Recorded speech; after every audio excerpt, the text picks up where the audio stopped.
ایک چھوٹی سی سورت الکوثر ایک خاص ترتیب سے آپ نے پڑھنا ہے، آپ کو مالی ٹینشن ہمیشہ کے لیے ختم ہو جائے گی، آپ کو دشمنوں سے امن حاصل ہوگا، آپ کو کیا آپ کے اہل و عیال، آپ کے بچوں کو آپ پرامن ہو جائیں گے انشاءاللہ۔ میری ایک بات مانو، الحمدللہ وکفا وسلام علی عبادہ الذین اصطفیٰ، اما بعد فاعوذ باللہ من الشیطان الرجیم، بسم اللہ الرحمن الرحیم، انا اعطیناک الکوثر فصل لربک وانحر ان شانئک هو الابتر، صدق اللہ العظیم۔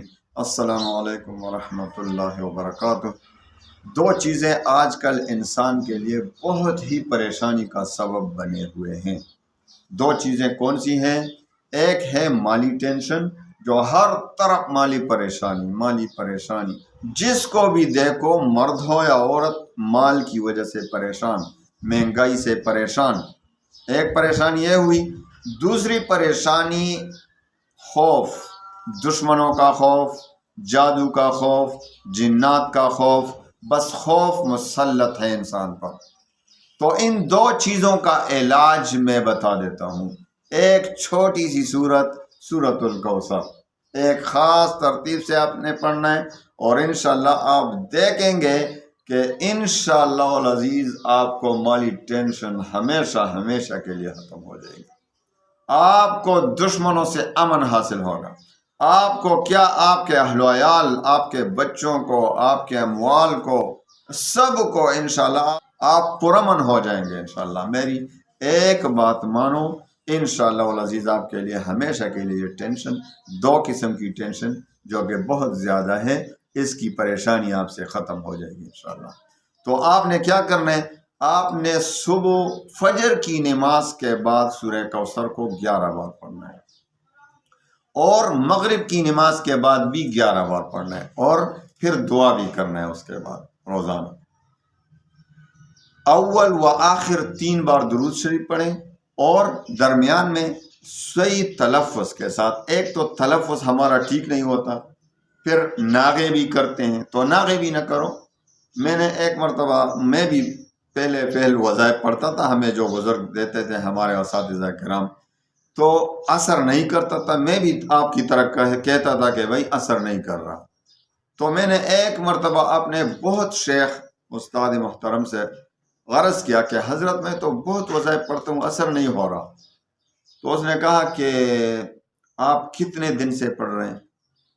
میں نے کہا وہ تو میں نے پہلے شروع کیا تھا، 1 ہفتے تک کیا، تو پھر بعد میں مجھ سے ناغے پڑ گیا، تو میں نے ابھی دوبارہ شروع کیا ہے۔ اس نے کہا یہی تو آپ میں عیب ہے، عیوب سے تو ہم پر ہیں، عیوب تو ہم میں ہیں ہی بہت زیادہ، لیکن اس نے کہا بہت بڑی عیب یہ ہے کہ آپ ناغے کرتے ہیں۔ اس نے کہا بیٹا ناغے نہ کرو، اور پھر مجھے بتاؤ کہ اثر ہوتا ہے کہ نہیں، اور دوسری بات یہ کہ تلفظ ٹھیک کرو۔ تو میں نے اس کو سنایا، تلفظ تو الحمدللہ ٹھیک تھا۔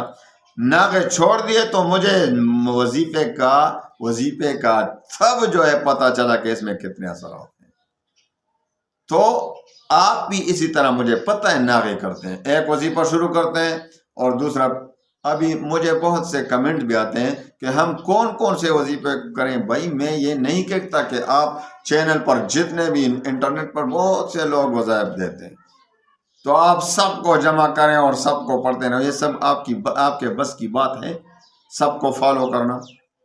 نہیں، اس کا ہرگز یہ مطلب نہیں کہ میں نے آپ کو سورہ قریش کا وظیفہ بھی دیا، سورہ کوثر کا بھی دیا، اسی مقصد کے لیے، دونوں ایک مقصد کے لیے، امن کے لیے۔ وہ دیکھیں سورہ قریش کا طاقتور ترین وظیفہ ہے، اس چینل پر دیکھ سکتے ہیں، پہلی والی ویڈیو اس سے پہلے۔ تو سورہ قریش کا پڑھیں یا اس کو پڑھیں، یہ تو ضروری نہیں کہ آپ دونوں کو پڑھیں، یہ تو ضروری نہیں کہ آپ سب وظائف کو ایک وقت میں فالو۔ پھر کیا کہیں گے؟ رجعت پیدا ہو گئی، یعنی وہ کہتے ہیں پھر ریئیکشن ہو گیا ہم پر، وظیفے نے ریئیکشن کر دیا، رجعت ہو گئی۔ رجعت کا معنی یہ ہے کہ یعنی اس کا الٹا اثر ہو گیا۔ کبھی بھی قرآن و حدیث صحیح وظائف میں رجعت نہیں ہوتا، اس پر بھی ایک ویڈیو موجود ہے ہمارے چینل پر، اس کو دیکھے۔ اگر کسی کے ذہن میں یہ ہو کہ رجعت ہوتا ہے وظائف میں، کبھی بھی رجعت نہیں ہوگا انشاءاللہ میرے وظائف سے۔ صحیح وظائف جو بھی دیتا ہے، صرف میرا نہیں، جتنے بھی صحیح علماء کرام صحیح آپ کو وظائف دیتے ہیں اس میں کبھی بھی رجعت نہیں ہوگی۔ رجعت کس طرح ہوتا ہے؟ ایک تو یہی بات ہے کہ بہت زیادہ وظائف آپ پڑھتے ہیں، پھر تنگی ہوگی، پھر اس کو پورا نہیں کر سکیں گے، پھر آپ کے دل تنگ ہوگا، آپ کو مشکلات کا سامنا ہوگا، تو آپ سمجھیں گے مجھ پر رجعت ہو گئی۔ تو وہی رجعت نہیں ہوگی، جو وظیفہ آپ کو آسان ہو وہی پڑھیں۔ تو انا اعطیناک الکوثر فصل لربک وانحر ان شانئک هو الابتر، 11 مرتبہ صبح فجر کی نماز کے بعد اور بعد میں دعا، اول واخر 3 بار درود شریف جو بھی درود ہو، اور مغرب کی نماز کے بعد، اور اگر عشاء کی نماز کے بعد 133 بار اس کے ساتھ پڑھیں تو نور علی، پھر تو دیکھیں گے بہت جلد مال اس طرح آپ کے پاس آئے گا کہ انشاءاللہ آپ کبھی خیال و گمان میں بھی نہیں ہوگا۔ تو اس پر عمل شروع کریں، انشاءاللہ آپ کے دونوں ٹینشن ختم ہو جائیں گے، مالی پریشانی بھی ختم، آپ کا خوف بھی ختم، صرف اللہ کا خوف رہے گا، صرف اللہ کا خوف رہے گا، وہ تو لازمی اور ضروری ہے۔ اور جس شخص کے، جس مرد عورت کے دل میں اللہ کا خوف آ گیا، پھر اللہ تعالیٰ اس دل میں 2 خوف جمع نہیں کرتا، پھر وہ دوسرے تمام مخلوق کے جو خوف ہیں اس کو نکال پھینکے گا انشاءاللہ، صرف اللہ کا خوف رہے گا اس دل میں انشاءاللہ۔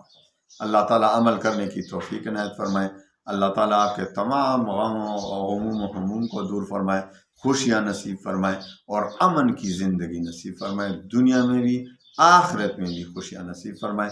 وآخر دعوانا